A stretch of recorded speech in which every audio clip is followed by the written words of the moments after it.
হঠাৎ করেই রাইয়ের বিয়েতে দেওয়া রাইয়ের বৌমনির গয়নাগুলো ফেরত চাইলো রাইয়ের দাদাভাই রাইয়ের কাছ থেকে। হ্যাঁ বন্ধুরা, ভিডিওতে লাইক দিয়ে দেখতে থাকুন।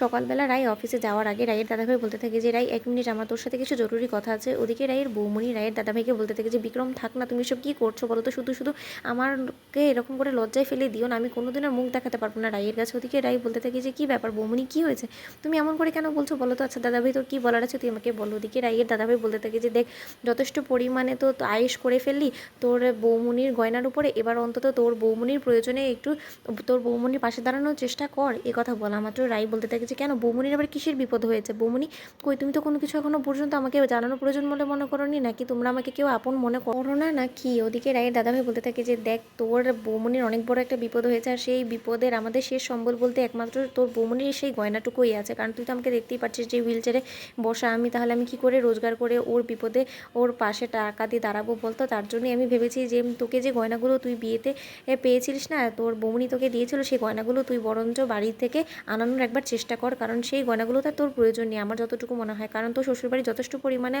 অর্থ আছে, আর তারা যথেষ্ট পরিমাণে তোকে গয়না দিয়েছে বিয়েতে, তাই আমার মনে হয় না যে আমাদের এই 2-4টা গয়না দিয়ে তোর কোনো কিছু কাজে দিবে। এই কথা বলা মাত্র রাই বলতে থাকে যে সে না হয় আমি দিয়ে দিব, আমি বলে না হয় কাউকে দিয়ে আনিয়ে দিব, কিন্তু তাই বলে হঠাৎ করে গয়না বিক্রি করার কী প্রয়োজন পড়ে গেল। ওদিকে রাইয়ের দাদাভাই বলতে থাকে যে সেই কৈফিয়ত নিশ্চয়ই আমি তোকে দিতে বাধ্য নেই, কারণ হাজার হোক এই গয়নাগুলো তুই ভুলে যাস না তোর বৌমনি, তাই তোর বৌমনি সেই গয়নাগুলোকে কী করবে না করবে সেই কৈফিয়ত তোকে দেওয়াটা ও প্রয়োজন বলে মনে করে না। এই কথা বলা মাত্র রাইয়ের বৌমনি বলতে থাকে যে না রাই, তুমি তোমার দাদাভাইয়ের কথা একদম কান দিও না, আমি তোমাকে বলছি সেই গয়নাগুলো আমার কোনো প্রয়োজন নেই। আর বিক্রম, তোমার যত টাকা লাগে সেই টাকাটা তো আমি জোগাড় করে এনে দেবো তোমাকে, আমি কথা দিয়েছি, তাহলে তুমি কেন মেয়েটার উপর এরকম করে চাপ সৃষ্টি করছো বলো তো।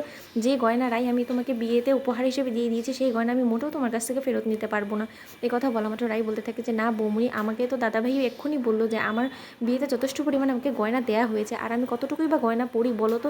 আমি তো অফিসেই যাই রেগুলার বেসিসে ইউজ করার জন্য, যতটুকু আমার প্রয়োজন ততটুকু রেখে আমি যদি আমার বিয়ের গয়নাও তোমাদের কোনো দরকারে আমি বিক্রি করে দিই, তাতেও আমাকে কেউ কোনো প্রশ্ন করবে না, তাহলে আমি শুধু শুধু তোমার গয়নাগুলো রেখে কী করবো। দাদাভাই আমি তো তোকে বরঞ্চ বলছি যে আমার বিয়ের গয়নাও যা আছে সেটাও আমি তোর প্রয়োজনে বিক্রি করে দিতে রাজি আছি, কিন্তু তোর প্রয়োজনটা কি সেটা তো তুই আমাকে বলবি। এই কথা বলা মাত্র রাইয়ের দাদাভাই বলতে থাকে যে বললাম না, যদি তোর গয়নার উপরে আমি হাত দিতাম তাহলে আমি তোকে কৈফিয়ত দেওয়াটা প্রয়োজন বলে মনে করতাম, কিন্তু যেখানে কি না এই গয়নাগুলো আমার স্ত্রী, তাই তার জন্য আমি তোকে কৈফিয়ত দিতে বাধ্য নেই, তুই বরঞ্চ যেটা বলেছি আমি তোকে করতে সেটাই কর।